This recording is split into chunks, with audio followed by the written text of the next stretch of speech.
Sudah waktunya ibadah haji dipolitisasi.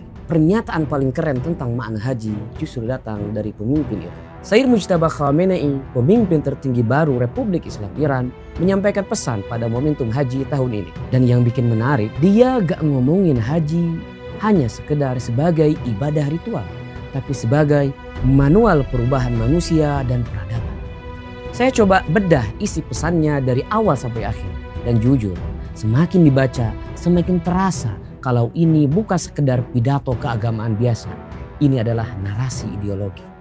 Pertama, dia buka dengan talbiyah, labbaik Allahumma labbaik. Tapi setelah itu, arah pembahasannya langsung berbeda. Biasanya, orang menjelaskan talbiyah sebagai panggilan spiritual. Tapi di sini, talbiyah diposisikan sebagai perpindahan dari hidup material menuju hidup ilahi. Artinya, haji dianggap sebagai proses keluar dari cara hidup biasa menuju cara hidup yang punya misi. Dan ini penting karena dari awal pesan ini gak sedang bicara tentang ritual kosong, tapi tentang transformasi manusia. Lalu masuk ke bagian paling filosofis. Dia bilang, haji bukan hanya milik orang yang sedang berada di Mekah. Ini kalimat yang sangat dalam. Karena makna hajinya diperluas. Ihram misalnya, menurut dia, ihram bukan cuma kain putih, tapi simbol melepas ego, melepas identitas palsu, melepas ketundukan terhadap selain Tuhan. Makanya dalam pesannya dia menyebut libas sulte faziriro as standard of worth. Nah, di sini mulai kelihatan arah utama pesan ini, bahwa spiritualitas dalam perspektif mereka selalu terhubung dengan perlawanan sosial dan politik, bukan spiritualitas pasif. Terus dia membedah simbol-simbol haji satu persatu. Tawaf bukan cuma memutari Ka'bah, tapi hidup yang terus berputar mengelilingi kebenaran. Sa'i bukan cuma lari kecil antara Safa dan Marwah, tapi perjuangan tanpa henti di tengah tugas berat kehidupan. Lempar jumroh bukan sekedar ritual, tapi simbol melawan setan, nafsu, tipu daya, bahkan sistem yang dianggap zalim. Dan di sini pesan hajinya berubah total. Haji diposisikan sebagai training camp, pembentukan karakter perlawanan. Masuk ke bagian berikutnya.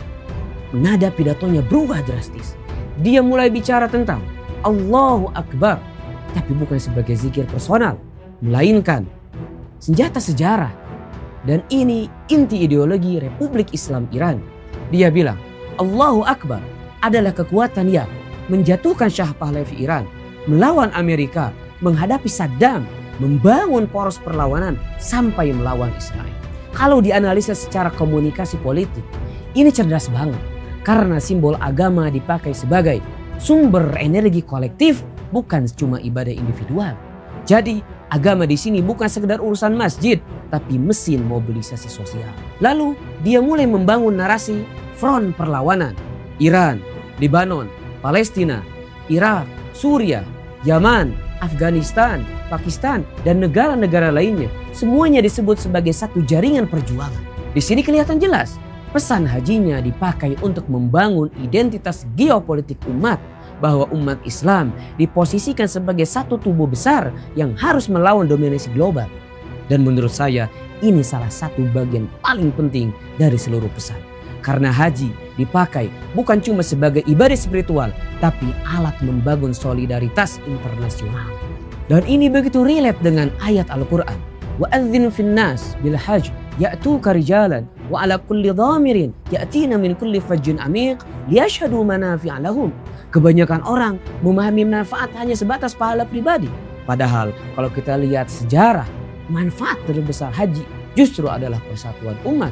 Bayangin, jutaan umat manusia, berbeda bahasa, berbeda warna kulit, berbeda negara, tapi pakai pakaian yang sama, menghadap Tuhan yang sama, mengucapkan kalimat yang sama. Ini bukan cuma ibadah, ini deklarasi bahwa umat Islam sebenarnya bisa bersatu. Dan mungkin itu pesan terbesar dari haji yang sering hilang hari ini. Bahwa Islam datang bukan untuk memecah manusia menjadi kelompok-kelompok kecil, tapi menyatukan mereka di bawah tauhid yang sama. Karena ketika umat sibuk bertengkar, sibuk saling menjatuhkan, sibuk merasa paling benar, maka makna haji hanya tinggal ritual.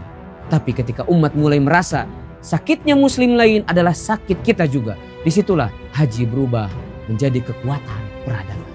Dan jujur, ini yang bikin pesan itu terasa berbeda. Karena dia gak cuma bicara tentang Mekah, dia bicara tentang masa depan umat Islam. Dalam momentum yang sama, Syahid Ali Khamenei pernah bilang, manfaat terbesar momentum haji adalah persatuan. Bayangkan jika persatuan ini ada dari dulu, apa yang dialami Gaza, Yaman, dan tempat lainnya tidak akan pernah terjadi. Lalu masuk ke bagian yang paling emosional. Dia bicara tentang syahid, perlawanan, dan kemenangan. Narasinya dibangun seperti ini. Semakin besar pengorbanan, semakin dekat kemenangan. Dan ini pola klasik narasi revolusioner. Penderitaan diubah menjadi energi moral. Makanya seluruh pidato ini terasa seperti campuran agama, revolusi, dan peradaban. Bagian berikutnya juga menarik. Dia bilang Amerika tidak lagi punya tempat aman di kawasan. Dan Israel sedang mendekati akhir-akhir usianya yang terkutuk. Kalau dilihat secara retorika, ini bukan cuma prediksi politik, tapi teknik membangun optimisme massa. Karena setiap gerakan ideologis selalu butuh keyakinan bahwa mereka akan menang. Tanpa itu, gerakan gak akan bertahan lama. Terus, ada bagian yang paling kuat secara psikologis. Dia bilang, jangan jadikan baro'ah atau berlepas diri dari setan hanya ritual musim haji. Artinya, penolakan terhadap ketidakadilan harus dibawa ke kehidupan sehari-hari. Teriakan mampus Amerika, mampus Israel adalah slogan umum bagi seluruh umat Islam dan kaum tertindas di dunia, terutama bagi pemuda. Nah, ini penting. Karena seluruh pesan ini sebenarnya punya satu benang merah. Ibadah harus melahirkan sikap, bukan cuma kesalehan pribadi. Ibadah bukan pelarian dari dunia, tapi sumber keberanian untuk memperbaiki dunia. Dan di akhir, dia kembali ke nuansa spiritual. Doa, persatuan umat, doa kemunculan Imam Mahdi, harapan masa depan. Tapi bahkan penutup spiritualnya pun tetap diarahkan ke masa depan peradaban Islam. Jadi dari awal sampai akhir pesan ini konsisten. Haji diposisikan sebagai sekolah pembentukan manusia, latihan mental perlawanan, simbol persatuan umat, dan bahan bakar peradaban. Kalau disimpulkan secara sederhana, dalam pesan ini haji bukan cuma tentang menjadi muslim yang baik, tapi tentang menjadi umat yang kuat. Dan itu yang bikin pesan ini terasa berbeda. Karena dia tidak memisahkan agama, politik, perlawanan, dan peradaban. Semuanya dijahit menjadi satu narasi besar. Dan suka atau tidak suka terhadap Iran, kita harus akui cara mereka membangun makna simbol keragaman itu sangat kuat secara komunikasi.